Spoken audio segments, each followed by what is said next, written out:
Welcome to this year's Integrative Health Lecture Series. I'd like to remind you about the exhibit fair in the hallway, so leave time for that afterward. I'm Tara Scribner, one of this year's medicine chiefs. And I'd like to welcome the sites that are listening in remotely today. We have Northwestern Medical Center, VNA Chittenden and Grand Isle, the UVM Med Center Physical Therapy and Rehabilitation, and CCLLC. So I'd like to welcome Dr. Patty Prelock this morning. She's the Dean of the College of Nursing and Health Sciences, and she's going to introduce today's speaker. We will try to use this microphone for questions for the remote site, so I'll just be running around with it.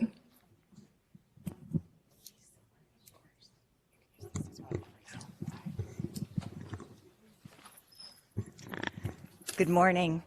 I want to welcome you to the Endowed Laura Mann Healthcare Lecture Series and Medicine Grand Rounds.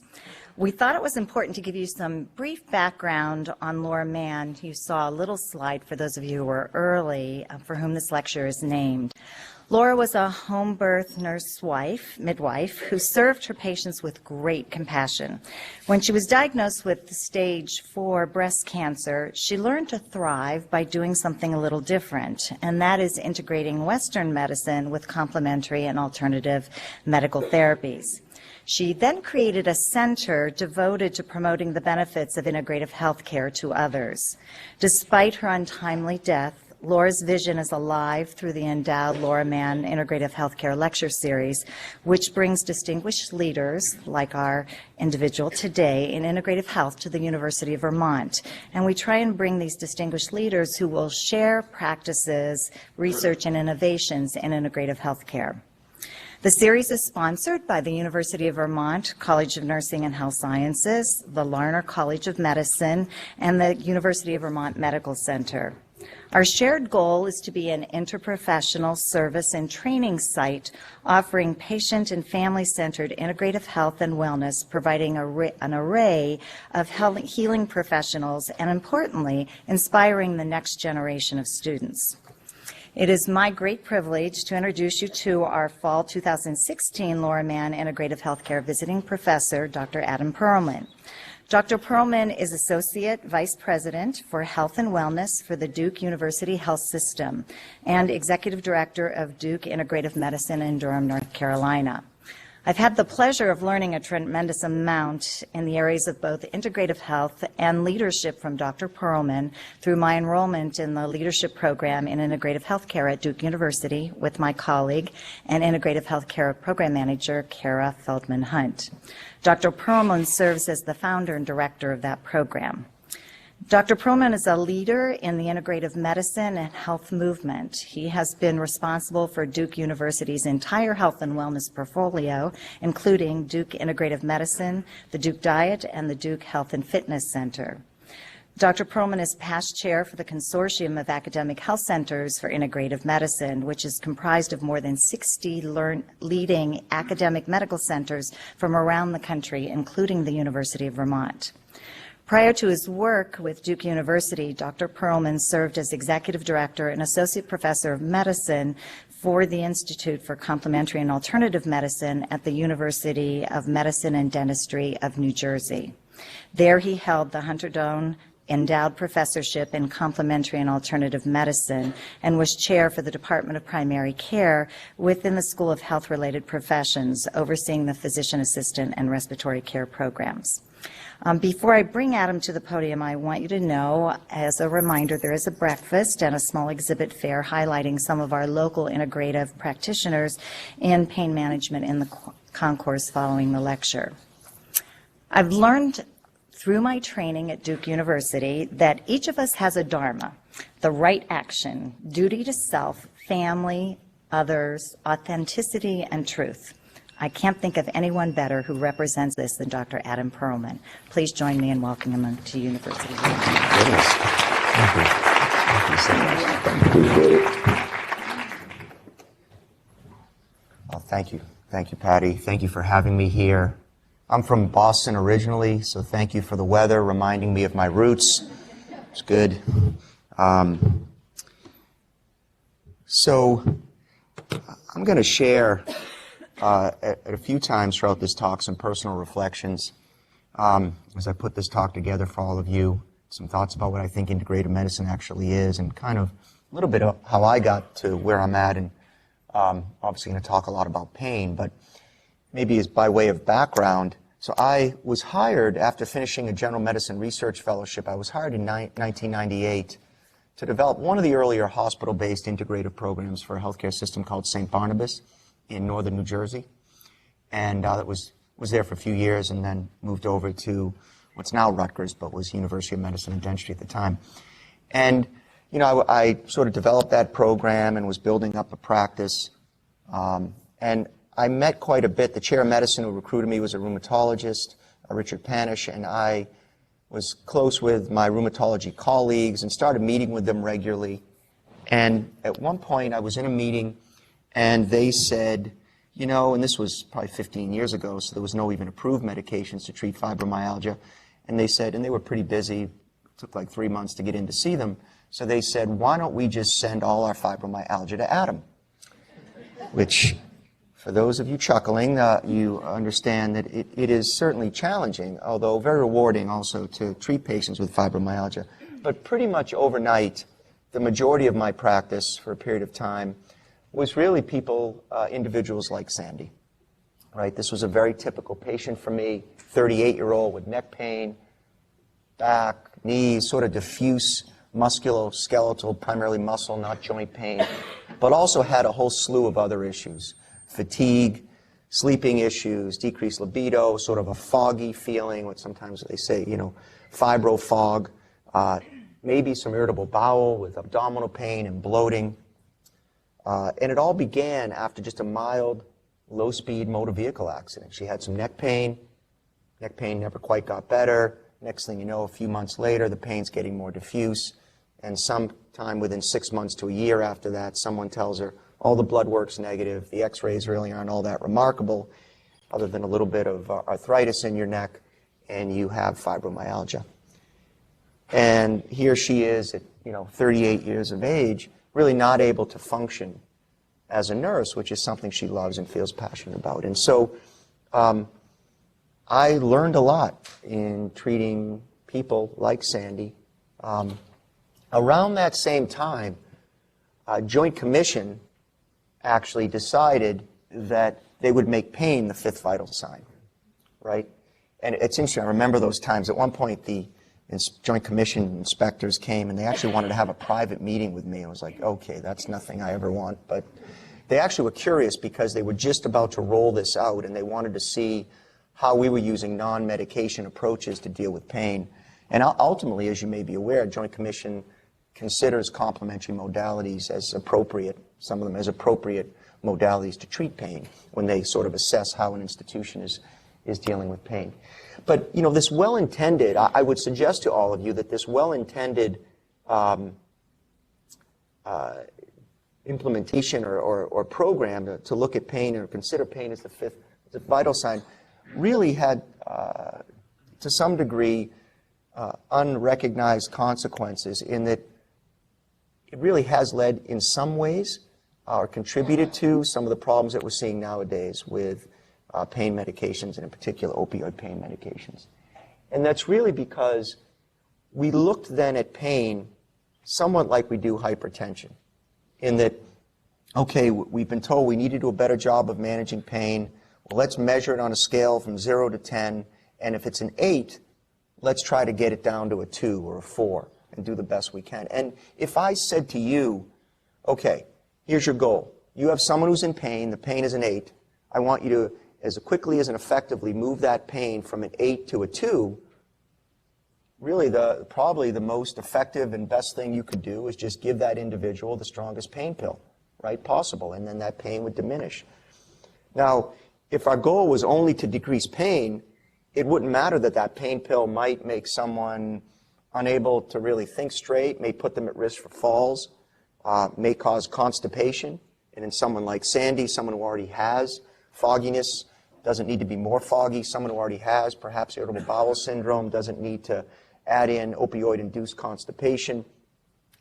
And so, unfortunately, though, we began to be measured on that, right? Even in some cases sort of reimbursed based on our ability to manage pain. And I think we really need to shift our views about how we treat patients with pain to be one that's more comprehensive and looking beyond not only pain management, but really saying, how do we relieve suffering in general? And if we do that, then we're forced to sort of balance this appropriate use of pain medications with the side effects and all the other needs that someone in pain needs addressed. So basically what I'm saying in summary here is that this somewhat unifocal approach of focusing on pain medications has contributed to this increase in opioid addiction and, quite frankly, in death and in overdose. And we need to view chronic pain differently, right? We need to find new ways of limiting our reliance on pain medication. And again, to be clear, pain's a medication that are very important, but we do need to find ways to limit our reliance on those medications. And I think this has led to this sort of renewed interest in integrative medicine, integrative modalities that really hold the promise of being able to do that.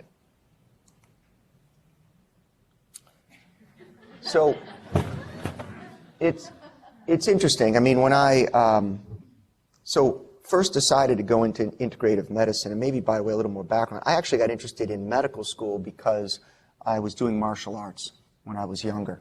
And at one point, that's really all I wanted to do. And so I got exposed to East Asian philosophy and a little bit of sort of the healing stuff. It wasn't like this UFC stuff you see nowadays. I was teaching Tai Chi, and it was a lot of more health related, and seeing my students at the time as I began to teach really feel a lot better from a health perspective, began to wonder why we didn't integrate more of that into the conventional system. And when I first got hired in '98, I remember myself and Rich Panish would sort of have these conversations about whether we even wanted to call it integrative medicine, an integrative medicine program. And part of the challenge there was that, though that seemed like the more sort of credible word at the time, it was sort of alternative, complementary, integrative. I was concerned that I was building a center that was an integrative medicine center, and no one would know what the heck that even meant or what we did there, which is partially true. But we did use the term integrative. And of course, nowadays, integrative medicine as a term and as a concept is becoming much more recognized. Certainly the public is much more aware of it, again, for good or for bad, from shows like Dr. Oz and other sort of media outlets and the internet and what have you. I think one sign of the growth and the integration, if you will, of integrative health is what Patty had alluded to, this now they've changed the name to Academic Consortium for Integrative Medicine and Health. And I probably have to, this is the growth here, I probably have to maybe update the bio because it's actually over, it's over 70. I just got an email the other day now, 70 academic institutions. So it's really more than a third of all medical schools have some sort of integrative, fairly robust integrative program because it belong to the consortium. You need to have evidence of really having a fairly robust program with clinical, education, and research. And if you look at the list of the schools, I think we could all agree that these are some of the leading medical schools, academic institutions in the country, and from Hopkins to Harvard to certainly Duke and UCSF and some of the others. So, it sort of begs the question, I think, though, what are people really interested in? Like, what is integrative medicine? And, I will tell you that, again, I was thinking about this just a couple of years ago. I was at Duke, and I had chaired this consortium, and I was sort of doing some self-reflection, I guess, and feeling, really fortunate to have the career that I had, but also feeling like my parents still had no idea what I do, right? And so I really spent some time, thinking more about what integrative medicine is, and those thoughts have evolved over time, and so I'm going to spend the next few minutes maybe sharing those thoughts with you, and this is the way that I like to talk about integrative medicine, because I'll say this too, by the way, at the same time, I was feeling like, people would think, oh, integrative medicine, and if they did sort of think of me, they would think of complementary medicine. And as you'll see towards the end of my talk, I'm going to show you some of the research I do on massage, for example. But I didn't feel like the spokesperson for complementary and alternative medicine. And although I'm really interested and as open and tried to study the evidence for many of these modalities, like that for me wasn't what got me real excited about what I did every day or what I did when I worked with patients. And so I spent some time thinking about this. And first of all, I sort of broke up, and there's a number of definitions out there, but sort of the key concepts, at least for me, right, with integrative medicine. And the first one is that it places the patient at the center. And I'll say at the outset that I don't claim that integrative medicine owns that concept, right, or any of these concepts. I would say that for many of us who have been interested in integrative medicine for a long time, I think those are concepts that really have resonated with us. And of course, patient-centered care is a huge part of internal medicine, of primary care, not something that integrative medicine owns.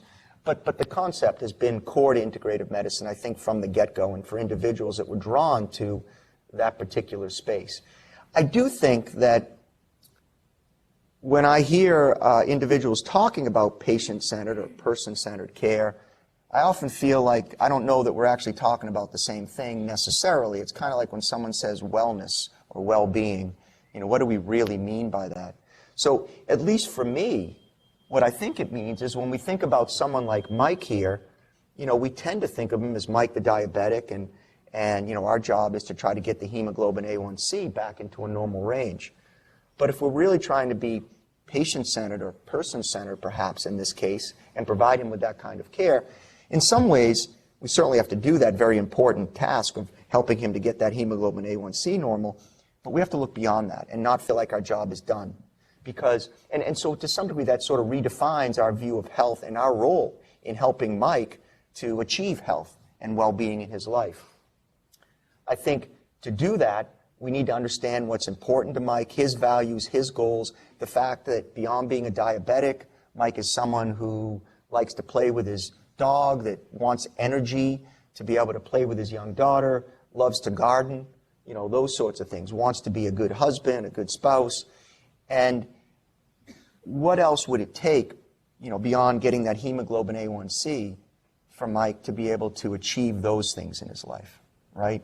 Because and live up to whatever the full potential is for him to be able to do those sorts of things. And I think we asked ourselves that question, you know, once that hemoglobin A1C is where we need it to be, then it's not about more medications, right? It is about things that tend to be a part of an integrative approach, not that integrative owns them. It tends to be like, well, is he exercising? Is he eating right?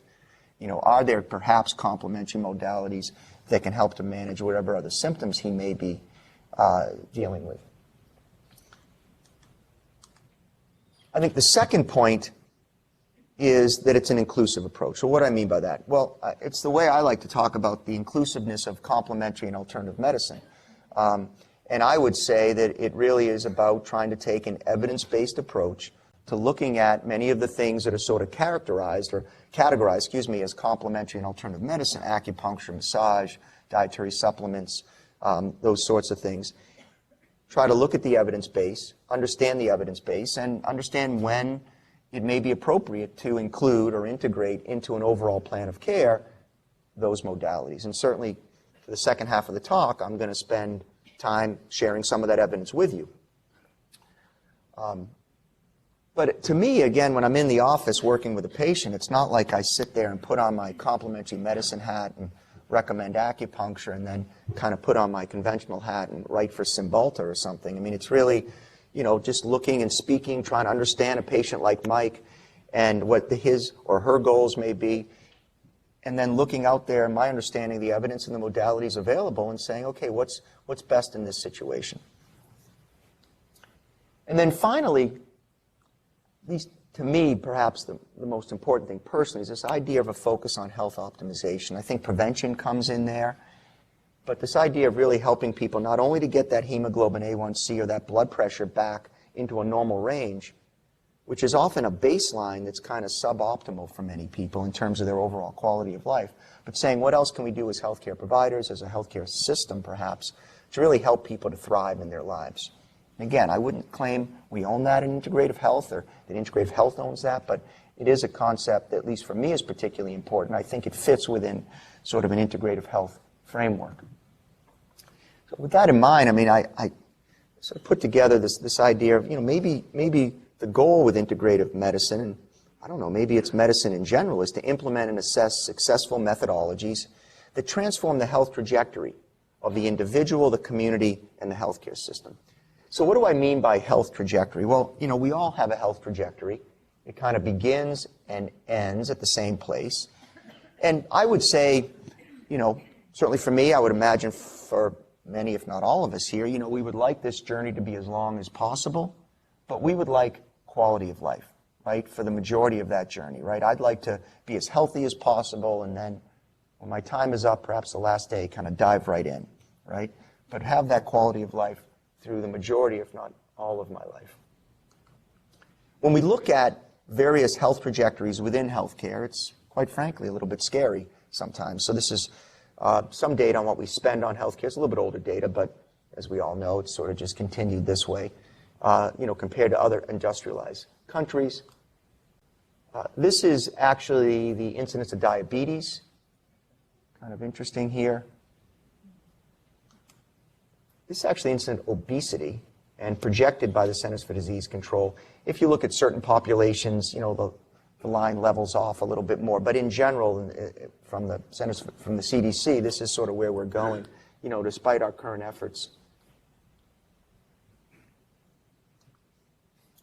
And this is use of opioid pain relievers. We can see where we've gone since sort of the late 90s with sort of the Joint Commission. And again, perhaps a correlation, but I think certainly related, this idea that, we've begun to use these medications much more. I think at the end of the day, certainly for our patients, and I would say for us on some level, we're particularly concerned about our own trajectory, right? What is that going to look like? And what is that journey going to look like? I think when we think about trying to impact that trajectory on an individual level, whether it's for ourselves or whether it's for our patients with pain or other health-related issues, I mean, first and foremost, we need to understand who that patient is, as I've been saying all along here, right? And that isn't a new concept, right? We could say that's as old as medicine itself in many ways. So I guess one of the takeaways that I would hope you would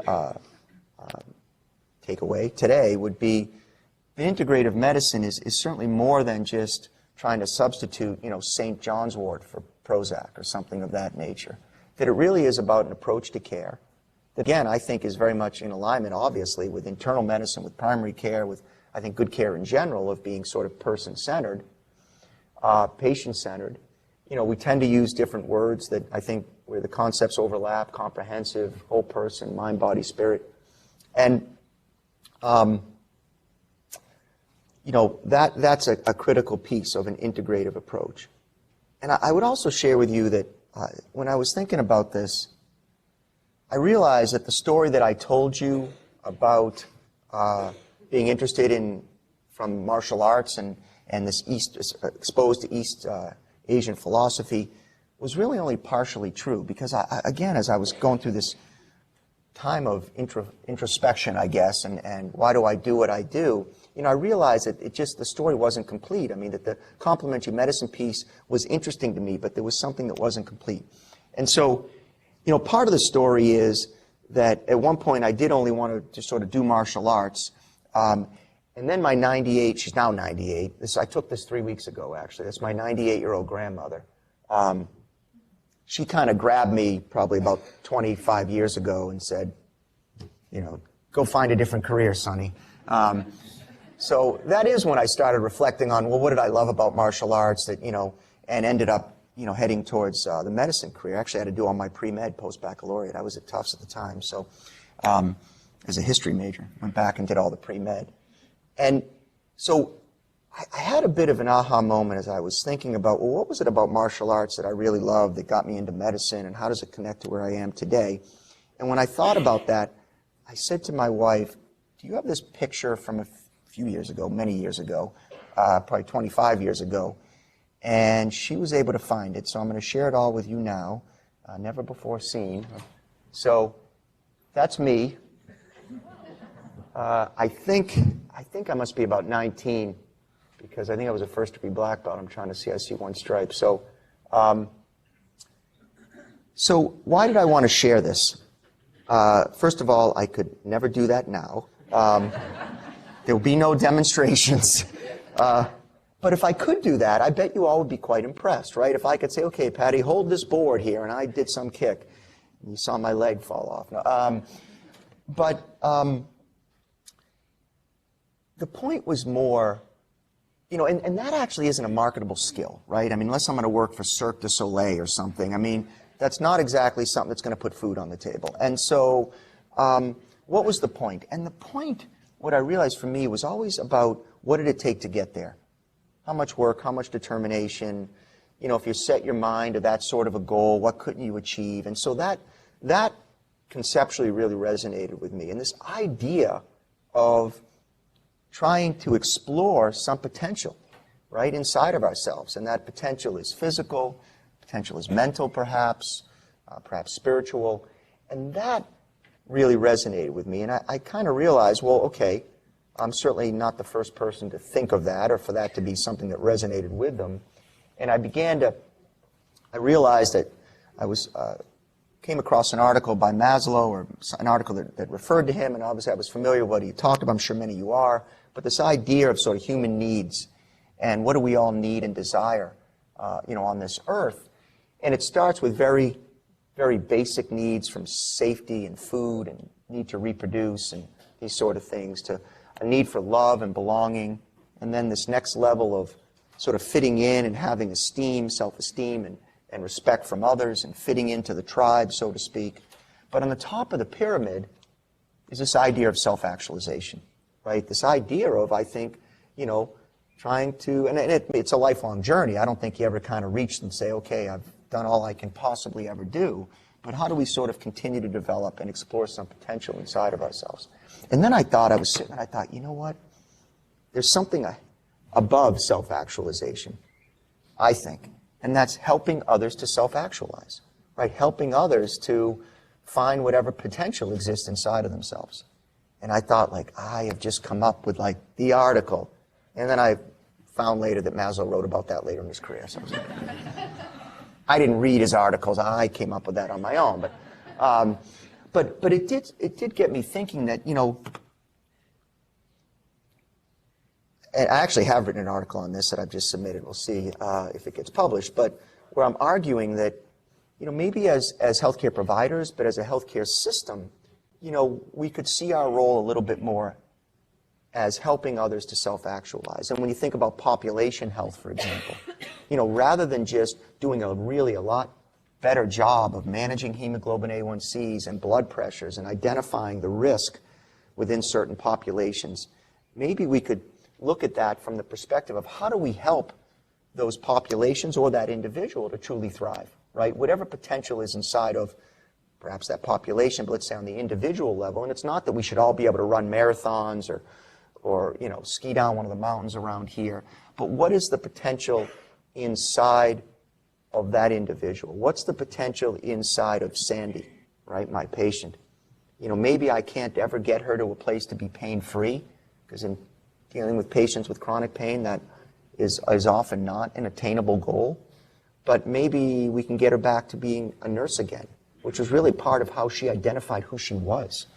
And to me, that's really a spiritual issue. I mean, part of how she identified who she was in this world was as a nurse who cared for others. And now she had this condition that no one could really explain well to her, and she could no longer do the thing that she loved, which was a big part of, again, you know, how she envisioned herself and her role in this world. So how do we help her to do that? I think, you know, going back to what I was saying earlier, it's how do we really help people along this sort of health trajectory to get to a place where they are continually, hopefully, improving their potential inside of themselves. And I would also say that how do we do that for ourselves, right? Because I'm sure, I know we are certainly at Duke, and I'm sure all of you are looking at things like physician-provider burnout, and what do we do to support certainly our medical students, our residents, but also our other colleagues, from physicians to nurses to social workers to all of the healthcare workforce at a time that's become very, very stressful for people.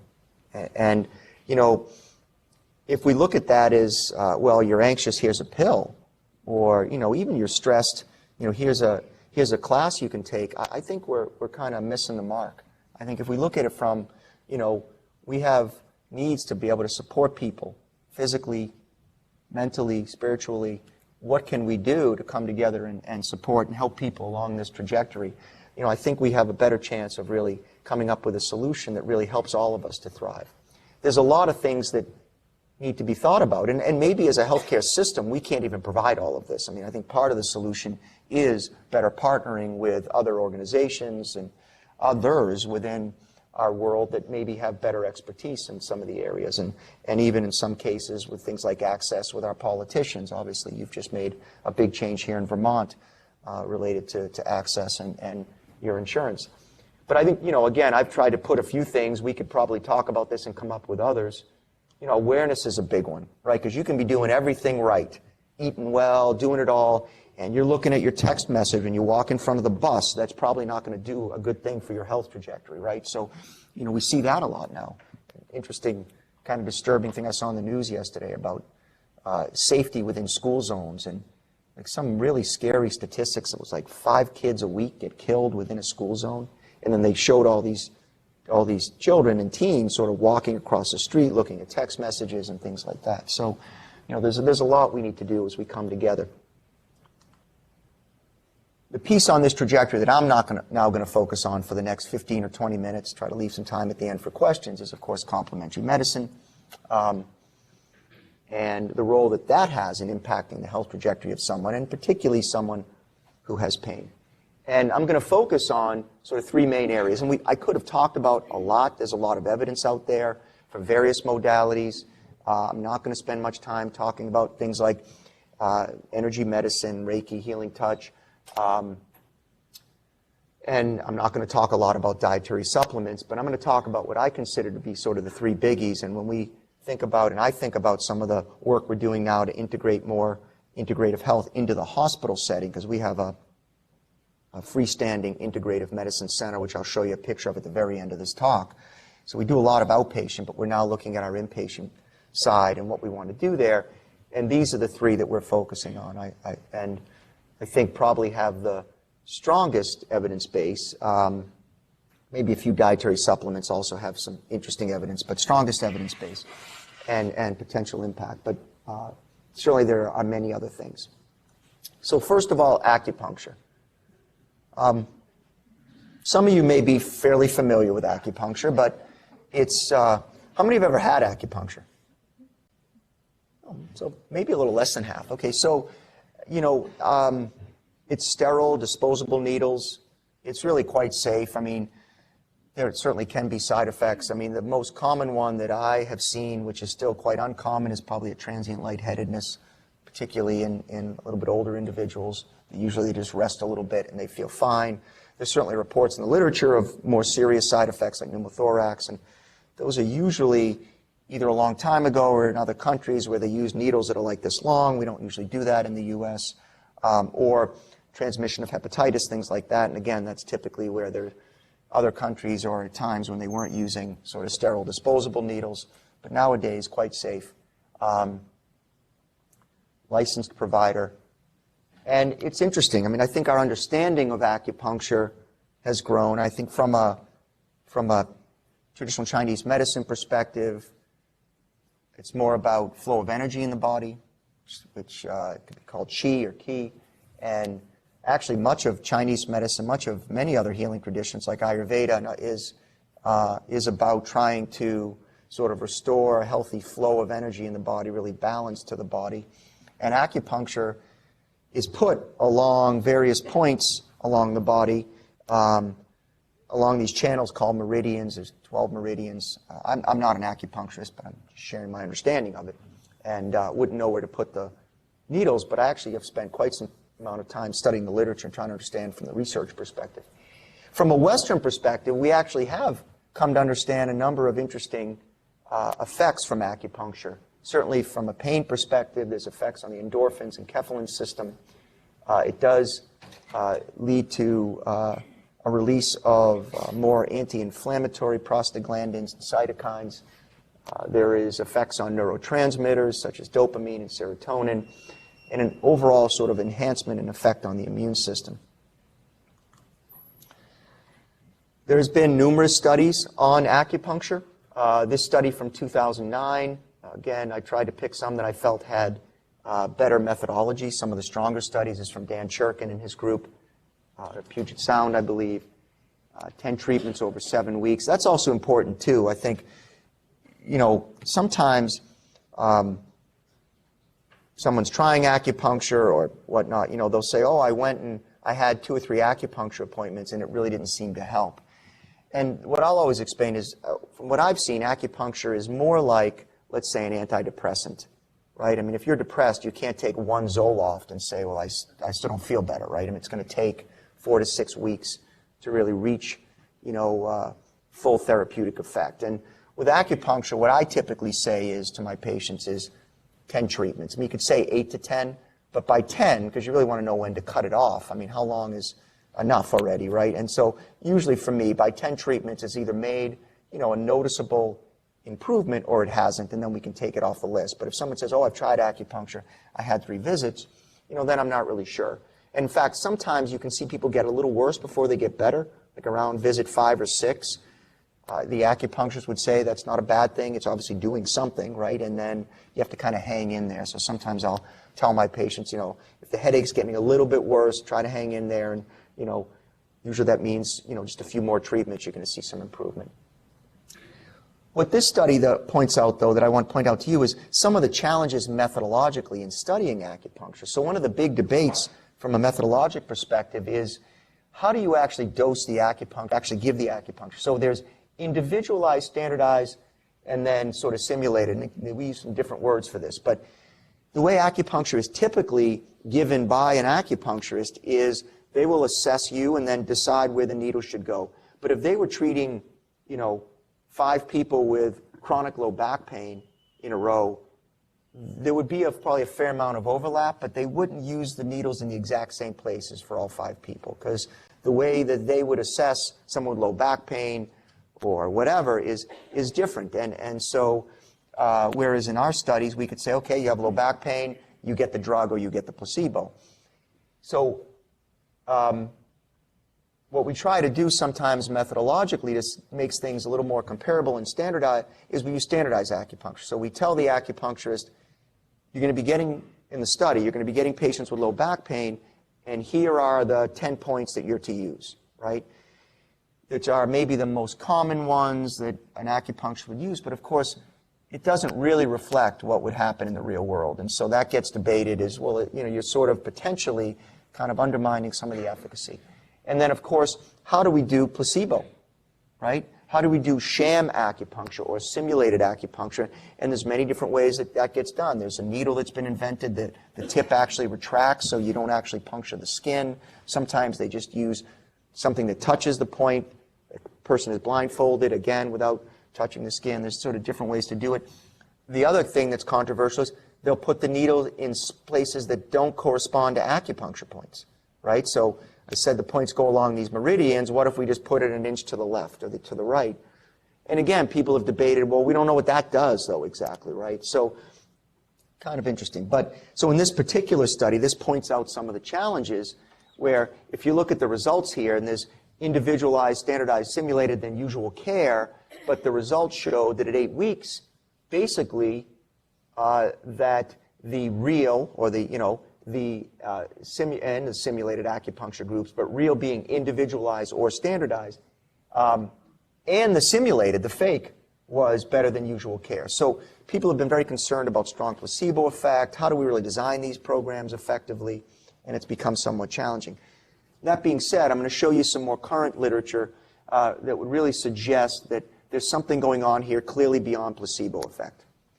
This is, again, from the Cochrane database, study done by Mannheimer, more of a systematic review, looked at peripheral joint OA, osteoarthritis, and showed improvement. Just wanted to show you the data. This may be a little tough to see, so I put it here, but compared with sham at short-term follow-up, acupuncture showed improvement. Okay? And this is sort of hot off the presses, 2016 review. This tried to tease out this effect of acupuncture and how much could it be related to a sham component, and basically found that real acupuncture was efficacious beyond some potential placebo effect. This study I wanted to share with you only a little bit for some, because it was thought-provoking in that, again, it was a retrospective case analysis not the strongest methodology, but was a large number of patients. It was a European study. And the main thing I want to point out here is they actually looked at some cost data here and found decreased spending on pain medications by about €7 per patient per week. And there's another study out of Germany, I believe, by Claudia Witt that looked at sort of cost effectiveness of acupuncture for low back pain and found acupuncture to be cost effective. So, as we look at, and I'm sure you're looking at, how do we try to decrease the cost of care, and is there a role for some of these modalities perhaps in limiting our reliance on pain medications, both because of the side effects of those medications as well as the cost? I think there is some interesting data to suggest that things like acupuncture could be a part of that strategy. I wanted to share this as well. I know when I trained at Boston University and then most of my training at Boston City Hospital.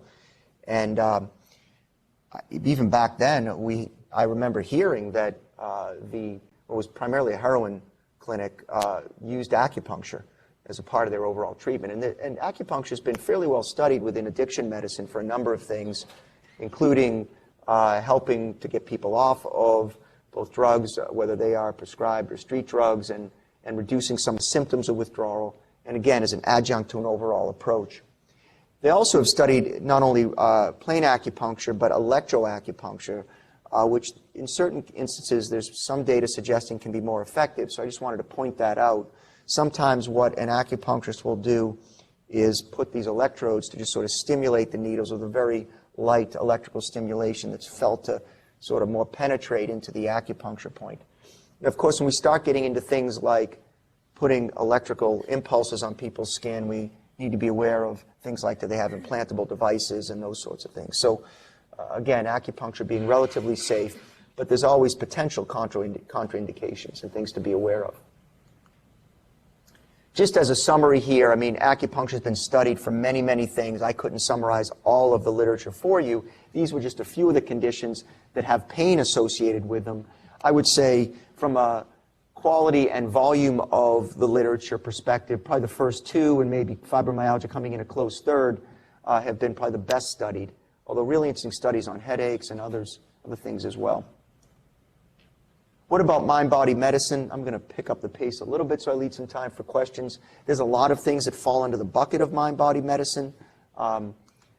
This study is a little bit old, 2004, but what I liked about it is it sort of summarized at that point some of the better findings from the literature, and you can see some of these from relaxation and self-hypnosis for low back pain. I think one of the debates in the literature when we look at utilization of complementary medicine is how do we define complementary medicine, right? So, I'm not sure that cognitive restructuring or something is actually complementary. Some of this feels like sometimes exercise gets included when they do these surveys looking at our physical therapy, and to me that's not complementary medicine. But be that as it may, these are some of the things that have been looked at, relaxation, biofeedback for headaches, and found to be helpful. Mind-body approaches for invasive procedures, that's particularly interesting too. We're doing some work at Duke looking at anxiety around radiologic procedures like MRIs, and how might we be able to use mind-body techniques as opposed to having to give someone a benzodiazepine if they're anxious before some of these procedures. I picked out hypnotherapy as one example where there's some pretty strong evidence, and I think really easy to implement and can have a fairly immediate effect. I think just like that example I just gave of that patient who's anxious for that particular procedure, they've looked at some of this in the pediatric population, kids undergoing painful procedures like a lumbar puncture, and how might they be able to use, mind-body techniques, hypnotherapy for those sort of interventions, and then in general for managing chronic pain. Which, is a really interesting concept. We think about pain because pain is neither purely physical or physiologic, nor purely mental, right? We know a lot about sort of what happens and the impulses that get up to the brain and the neurotransmitters and all of that. But then when it gets to the brain, the brain then takes all that and we have the experience of pain, right? And so, we can't dichotomize pain and think of it as neither purely physical or mental, emotional, but need to really intervene on a way that addresses the physical or physiologic, but also that mental piece, which can really impact that experience that that patient has. Mind-body stress reduction is one very effective way of doing that. I know you've had John Kabat-Zinn here. I'm jealous. recently. Hopefully some of you got to that talk. He really came up with, it's actually mindfulness, Rose, that's a typo, I'm sorry, mindfulness-based stress reduction, MBSR. I would say it's probably, when you look at the National Center for Complementary and Integrative Health at NIH, I think it's a true statement to say that it's probably the most studied modality under NIH. The most recent data I was able to find was that there were 43 funded studies just on MBSR alone. Few of those studies, a systematic review, 2014. Again, this looked at meditation for psychological stress and well-being, and found that there were moderate evidence for improvement in anxiety, depression, pain, not as much for just stress or distress in general, and interestingly, nothing in this particular case for positive mood, substance use, eating, sleep, or weight. 2014 was a big year for systematic reviews for MBSR. This is another study, looked at 17 trials. This was in sort of healthy individuals, and I wanted to share this too because, this is something worth looking at. A lot of institutions, healthcare organizations, large self-insured companies, this whole concept of mindfulness is becoming very much in vogue, and mindfulness-based stress reduction is a way to cultivate, if you will, mindfulness. That's what John Kabat-Zinn's work has been all about. And this isn't just for people that, are undergoing painful procedures or whatnot. It's really for all of us, right? How do we manage the stress of the environment we're in? These are the kind of things, mindfulness-based stress reduction programs are the kind of things that can be implemented relatively easily, are not overly expensive, and can really help organizations to address on some level sort of the stress that their employees, faculty, and staff are dealing with. This study was specifically on chronic pain, and again showed improvements in pain, overall quality of life with the use of an SF-36, as well as some other outcomes, including ones that are particularly important in caring for patients with pain: feeling in control of pain and higher pain acceptance. And I made the comment earlier that when we're dealing with chronic pain, it's often not realistic to set a goal of being pain-free. That's just not going to be possible. But how can we help to minimize the pain, help people to feel in more control of the pain and accepting of the pain and living their lives, sort of taking their lives back, is the way I often say it to my patients, even though they may be dealing with pain on some level. Finally, let me talk a little bit about manual medicine and more specifically about therapeutic massage, an area that I personally have done some research in. It's been practiced for thousands of years. There's another quote by Hippocrates, I don't think I put in this talk, that says the physician should be trained in most things, but most assuredly in rubbing, sort of a reference to the fact that as a part of the medical profession back in the day, way back in the day, we used to do massage as a part of what we did. I put very little, maybe I would take the very out of that now and just say there's little formal research. There's a growing body of literature looking at massage. There is still little looking at mechanistic, but some interesting research on that. Let me just go back and even say, we've tended to look at local circulation, muscle tone, all this stuff. We've looked at now decrease in inflammatory cytokines, but also a very interesting study on healthy athletes where they exercised them, gave them sports massage, and actually showed that it actually affected genes that turned mitochondria off and on. So really the healing process in the muscle, which I thought was a particularly interesting study. Number of studies out there. This is one that looked at low back pain specifically, finding that, again, more of a review, finding that the therapy was effective, primarily short-term. I think most of the studies are primarily short-term. Sort of wrap up with a few minutes on the research that I do, and I specifically am involved in looking at massage for osteoarthritis of the knee. This is some of the background of that. It's obviously a very prevalent condition. It's increasing in the population as the population ages, and conventional therapies are not ideal, right? We have medications. Obviously, the non-steroidals, particularly in an older population, have their own side effects, from GI bleeds to interactions with blood pressure medications, what have you. Certainly very important as a part of care. Most people would suggest that opioid medications are really inappropriate for patients with osteoarthritis and actually can make things worse. And obviously, you don't want to increase falls in an older population or cause constipation or some of the other issues. So, and of course, surgery is an option, but most people would like to avoid surgery for as long as possible. So it is an area, when you look at patients with arthritis and some of the survey data out there, upwards of 60 to 80% of people with arthritis use some sort of complementary medicine. If I really wanted to do osteoarthritis justice, I would have presented the evidence on glucosamine, because I think there is, and chondroitin sulfate. That question always comes up. I think there is interesting, somewhat controversial evidence but I would say that the stronger evidence would point to a therapeutic benefit for glucosamine and chondroitin sulfate. I think for moderately severe osteoarthritis, once it's severe, it's probably too late. I'm not going to present that data, but I'm going to spend the next moment or two focused on some of the research that I've personally been involved in. So the way this came about, just briefly, is I was involved with a research project with a guy named David Katz out of Yale, runs one of the Centers for Disease Control Prevention centers, and they had an integrative center there. And we actually we kind of mapped the field and tried to look at what sort of complementary modalities were being used for what sort of medical conditions, and then understand maybe where there were gaps in the literature. And then there was some pilot funding to maybe do some research to try to understand from a research perspective whether those interventions were truly effective. And so one of the things that was identified was that a lot of people were using massage for arthritis, and up until that point, up until this study, there had never been a randomized control trial looking at massage specifically for arthritis. There'd been low back pain, neck pain studies. Many of those patients may have had arthritis as the cause of their pain, but that wasn't really the inclusion criteria. So we did what was the first pilot study looking at this, and we actually had people getting twice weekly for 4 weeks, then once a week for 4 weeks, followed by once a week for 4 weeks. So 8 weeks of massage, either with a loading dose up front or no loading dose. And what we found, and this actually got into the archives of internal medicine, was that it was well tolerated, it decreased pain, it improved function. We looked at the typical outcomes that you look at, or some of the typical outcomes like WOMAC, which is a standardized questionnaire, looks pain, stiffness, and function. We looked at pain with a visual analog scale, range of motion, and time to walk 50 feet. We used sort of that pilot data to get NIH R01 funded to do this particular study, where we actually did a dose-finding study to try to understand what dose of massage might be the most effective.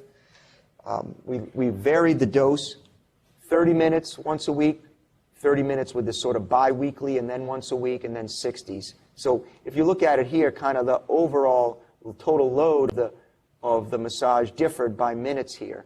And then we had a usual care group, and we again looked at the same outcomes. This time we took it out to 24 weeks. By the way, in that previous study, what had been interesting is we did massage for 8 weeks, and people clearly improved. We then stopped massage, but we had them come back 8 weeks later, and the benefits largely persisted. And in fact, time to walk 50 feet actually got better. And at least I would hypothesize that as people started to feel better, they became physically more active, and that probably led to sort of some continuation of the improvement. So what we found here is basically that there was this plateau, and it was at about 480 minutes, and so this would be 60 minutes once a week, and that when you went to the twice-a-week dosing, you really got no increased benefit. But over the 30 minutes, it was clearly superior. So we basically concluded that 60 minutes once a week was the winner. We called it the optimal practical dose because, obviously if once a week's just as good as twice, you would do once, more convenient, less expensive for people.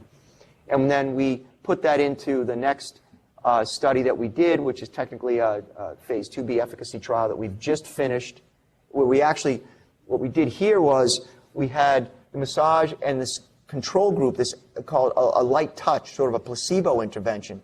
Again, another interesting methodologic challenge within massage research. I don't have time to talk about now, but how do you set up a placebo? So there had been this light touch protocol that had been validated in the literature as a placebo, and they would get there 8 weeks. It was a usual care group. At 8 weeks, people were randomized to a maintenance, which they did for 52 weeks, or no maintenance. And at 24 weeks, we crossed over the usual care group.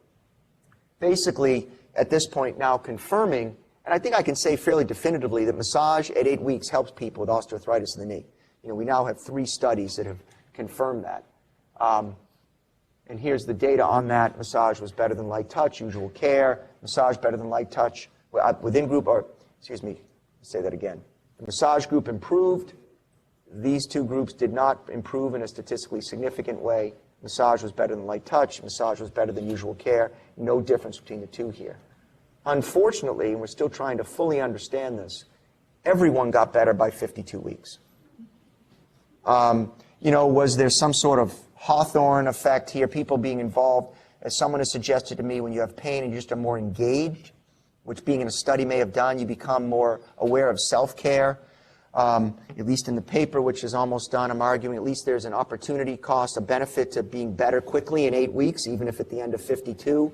You know, if I said to you, I'm going to do something for you, and you can feel better right away, or do nothing, and at the end of the year you feel about the same, I think many people may opt to do that thing that gets them better right away. So, and it may be that the maintenance, of course, needs to be designed differently. And so we're looking at that. We're looking at a home-based massage protocol that people could do on a daily basis that may be more effective. So I'm going to wrap up. Sorry that I cut into some question time, but we also looked at a qualitative piece that within the VA, we got a pilot, a supplement to do a VA study. Interesting, because what we did with the veterans was, you know, they asked them some other questions, and they really said things like, I believe my massage works not only physically, but also mentally for PTSD. So we've actually submitted a VA study that would look at not only pain, but also some things like anxiety and other emotional outcomes. With that in mind, I wanted to sort of, again, remind us all that this isn't just about caring for our patients, but really care for the caretaker and how important that is. And, you know, we all need our routines, whatever that is. Some of these interventions can be very helpful as a part of an overall self-care plan for us even as providers. Leave you with this thought, perhaps a suggestion that maybe we could consider suffering the fifth vital sign, and that might shift our focus from not only minimizing or managing pain, but improving overall quality of life and relieving all of the suffering that someone is undergoing. We can do that through judicious use of pain meds, certainly, but also looking at other therapies with complementary modalities. I've highlighted a few that I thought had some of the strongest evidence for you, but certainly we need more research, particularly on long-term strategies and benefits. And let's not forget care for the caretaker. As I promised, this is a picture of the Integrative Medicine Center at Duke. Thank you very much.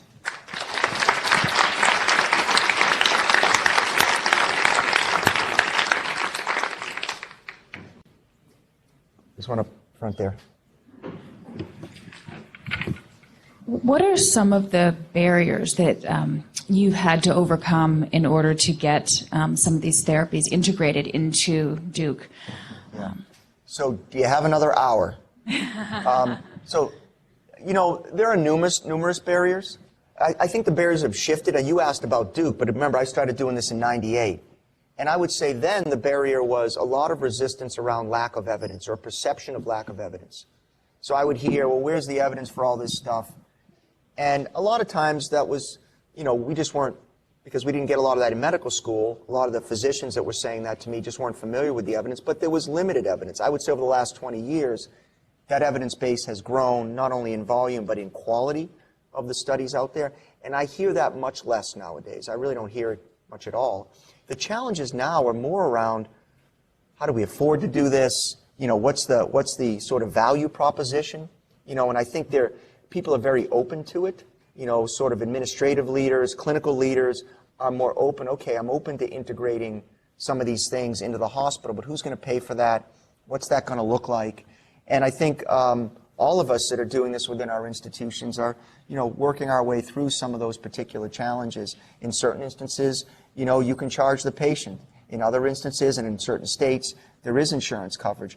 But there are clearly examples, certainly for us at Duke, on the inpatient side, for example, you just can't charge. It is going to be something that Duke is going to have to underwrite if they want those kind of services available on the inpatient side. So that really, for me, and certainly my role, those are the bigger challenges nowadays. So that was very interesting. And, you know, I haven't had some of those therapies for sports injuries and that. I sort of asked myself, well, maybe difficult to have a true placebo, but maybe it doesn't matter if, in fact, people are feeling better. But the question I would ask, because my own scientific orientation is, has anybody tried to link functional MRI with some of these modalities to see whether it's sort of the executive functioning, cognitive control, mood that's changing, people just controlling themselves better, or is, in fact, other parts of the brain being involved? Yeah, I mean, again, there's been a number of interesting studies. I mean, it depends what we want to talk about. So there's actually interesting studies on fibromyalgia patients with functional MRI, and and studies that areas of the brain that tend to light up are related to expectation of pain. Like fibromyalgia patients expect to have more pain, and areas of the brain that are related to that tend to light up. And then they've looked at, now again, I want to be careful because I don't want to sort of say this inaccurately, but my recollection is that some of the acupuncture studies, and they're limited, have looked at changes within the brain when people have done acupuncture. And again, there's been changes. Exactly how to interpret those changes, I think we're still trying to work that out. But there is science behind this, even though we don't fully understand it, just like we don't fully understand the science behind many of the things that we do in healthcare. Okay, we'll finish. Thank you very much. All right, thank you all.